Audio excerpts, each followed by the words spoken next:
Hello les fleurs, j'espère que vous allez bien. Je vous retrouve aujourd'hui dans une nouvelle vidéo de battle de produits terminés.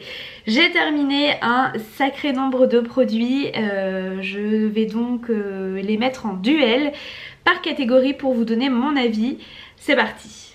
On va commencer avec les masques puisque j'ai pu en tester 4 dernièrement. Donc on a tout d'abord le chaussette Soin Amande qui est un masque pour les pieds de chez Sephora qui sera en confrontation avec le Snail Bee High Content Mask Pack de chez Benton qui est un masque un peu particulier puisqu'il contient de la bave d'escargot.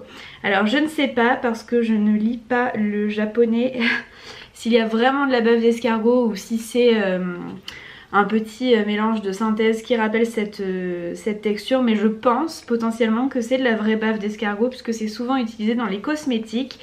J'ai bien aimé celui-ci, hein, mais je trouvais que l'odeur n'était pas particulièrement agréable. Donc le gagnant de ce premier duel serait le masque pied de chez Sephora puisque j'ai adoré l'utiliser. Mes pieds étaient tout doux après application, on le laisse poser une vingtaine de minutes je crois, de mémoire. C'est ça. Et ça fait vraiment des pieds tout doux et qui sentent très bon. Donc celui-ci ressortirait vainqueur. J'ai également testé 2 masques pour le visage. Le premier qui est le Manuka Honey Black Honey Mask de chez Papa Recipe que j'avais eu en cadeau chez Sephora lorsque j'avais reçu le catalogue pour la carte Gold, quelque chose comme ça, qui pour le coup sentait vraiment très bon, était très agréable à utiliser.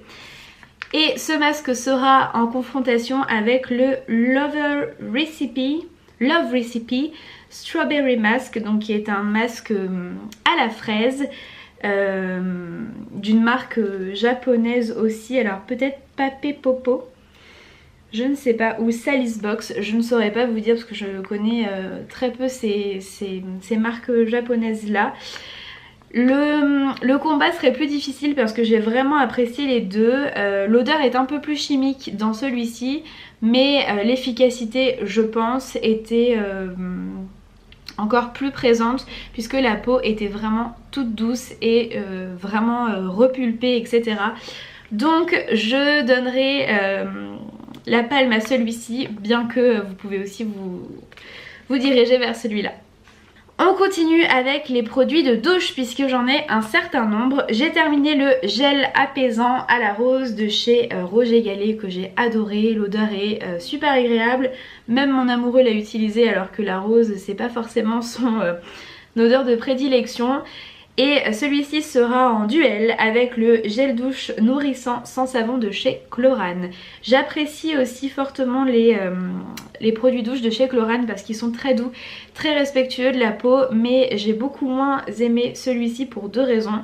Tout d'abord la texture qui était très épaisse, très laiteuse, et la senteur tout simplement qui était délice fruitée. Voilà, en fait c'est avec crème nutritive, c'est pour ça que cette texture était très épaisse.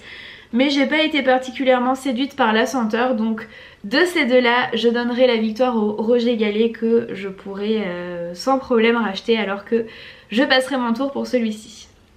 Toujours pour les produits douche, j'ai terminé le Ritual of Ayurveda de chez Rituals que j'ai adoré. Je vous avais rédigé un article sur le blog sur cette gamme là que je pourrais racheter 1000 fois sans problème, elle sent bon. Et alors le bonheur d'utiliser ce genre de produit puisque c'est une mousse qui laisse la peau d'une douceur incroyable. Et j'ai également terminé il y a un bon moment maintenant ma petite huile de douche de chez Gelée Frères qui était à la rose aussi, très agréable. Je mettrai un petit bémol en ce qui concerne le packaging que je ne trouve pas particulièrement pratique, mais elle était aussi très agréable à utiliser. La rose de Gelée Frères sent très bon, mais des deux je rachèterai le Rituals. Pour la douche, dernier produit lavant pour la douche, dernier produit lavant, j'ai terminé la crème de douche Roger Cavaillès au beurre d'amande et de rose. Là encore je vous ai publié récemment un article sur les produits Roger Cavaillès et je vous expliquais à quel point j'aimais ces gammes là. Je ne vous ai pas menti puisque celle-ci ne m'avait pas été envoyée par la marque. Elle est douce, ça sent très bon, c'est hyper respectueux de la peau, même pour les plus sensibles, donc ça je rachèterai 1000 fois. Et elle est en duel avec le petit gel douche nourrissant de chez Nature et Moi à la figue. Si j'aime beaucoup les produits Nature et Moi, je dois avouer que l'odeur de ce produit là m'a un peu lassée. Donc de ces deux, je rachèterai le produit Roger Cavalès. On passe à la catégorie cheveux et j'ai terminé un shampoing, le shampoing Invati de chez Aveda qui est recommandé pour la chute de cheveux, pour lutter contre la chute de cheveux et les cheveux clairsemés, ce qui est clairement mon cas. Écoutez, il était pas mal, j'ai encore du soin je crois. Il était pas mal et il était plutôt efficace. Maintenant c'était pas du tout un produit plaisir dans la mesure où l'odeur est pas transcendante, la texture est elle est très liquide, ça mousse pas, enfin c'est pas très agréable à utiliser mais ça fait le job donc on ne peut rien lui reprocher. Et la deuxième chose c'est le baume hydratant pour tous les types de cheveux de chez Davines qui est un produit que j'adore et que je rachète systématiquement. Il est hyper efficace pour nourrir et démêler les cheveux après avoir fait un shampoing. Donc vous l'aurez compris, des deux, je rachète le produit Davines. Toujours pour les cheveux, j'ai également terminé deux petits shampoings secs de chez Baptiste. De toute façon, je crois qu'en shampoing sec, vous ne verrez ici que du Chlorane et du Baptiste parce que je teste très rarement autre chose. Donc j'ai terminé une miniature qui était au parfum cerise et que j'ai trouvé vraiment très pratique à emporter en week-end ou en vacances dans son sac. J'aime beaucoup le format, même si c'est cher pour le peu de produits qu'il y a, il faut avouer que c'est quand même très pratique. Et en plus grand format, j'ai terminé la senteur Blush qui est l'une de mes senteurs préférées en fait de la marque puisqu'elle est à la fois... c'est une senteur qui est poudrée, qui est féminine mais qui est pas trop chimique, moins chimique que la Cherry par exemple. Donc des deux je rachète la senteur Blush mais je ne suis pas contre ce petit format pour les séjours de courte durée. On passe tout de suite à deux déodorants. Le premier est un déodorant de chez Payo qui était un déodorant fraîcheur énergisant en spray qui était assez agréable à utiliser. On ressentait vraiment ce côté fraîcheur, l'odeur sentait très bon. Maintenant je suis un peu sceptique sur déodorant antitranspirant 48 heures parce que c'est typiquement le genre de déodorant que j'utilisais lorsque je restais chez moi et que je n'avais pas une très grosse activité parce que ça protège moins qu'un déodorant plus classique j'allais dire, mais vous voyez ce que je veux dire, que d'autres déodorants.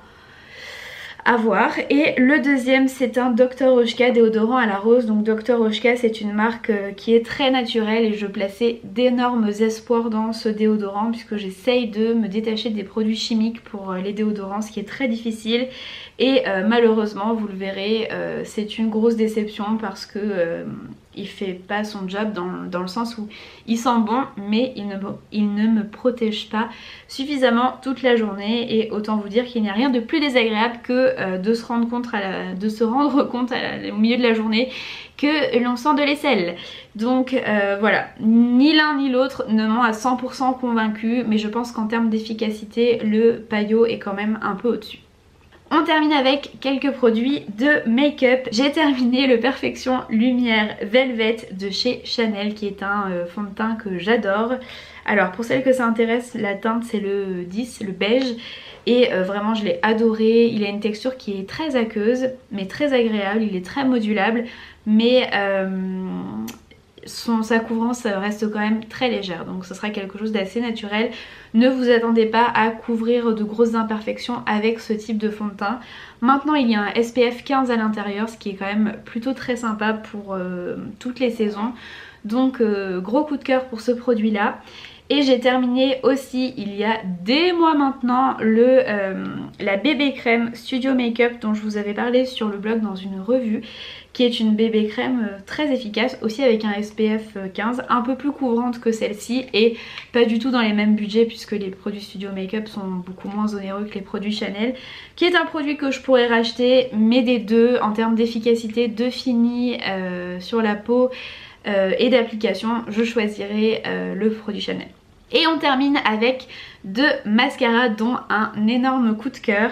J'ai terminé en fait, ce petit Givenchy qui est le Noir Couture Volume Mascara en teinte Black Taffeta. Et en fait, pourquoi je dis j'ai terminé non terminé? Tout simplement parce qu'il a séché à une allure extraordinaire. Alors je sais pas si le mien avait un défaut ou...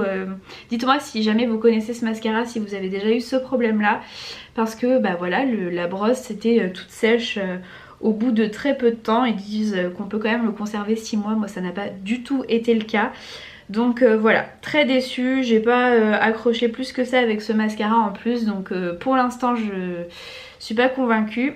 Et son petit concurrent, malheureusement pour lui, est le Marc Jacobs, Velvet Noir, c'est ça, Velvet Noir Mascara, qui était une miniature que j'avais reçue dans la Prescription Lab et que j'ai adoré. J'ai saigné le truc jusqu'à sa toute fin. La brosse est hyper pratique à utiliser, elle fait des cils d'un volume de fou sans en mettre partout sur la paupière, sans en mettre partout quand on se maquille, sans se mettre la brosse dans l'œil. Donc vraiment celui-ci j'ai qu'une envie, c'est de le racheter en full size pour voir s'il est aussi bien que la miniature. Donc il n'y a pas photo, des deux je choisis le Marc Jacobs. Et bien voilà tout pour cette nouvelle battle, j'espère que la vidéo vous a plu. Si le concept vous plaît, n'hésitez pas à me dire ça dans les commentaires, c'est la deuxième de ce type sur ma chaîne. Et je trouve que c'est plutôt sympa de confronter les produits dans une même catégorie.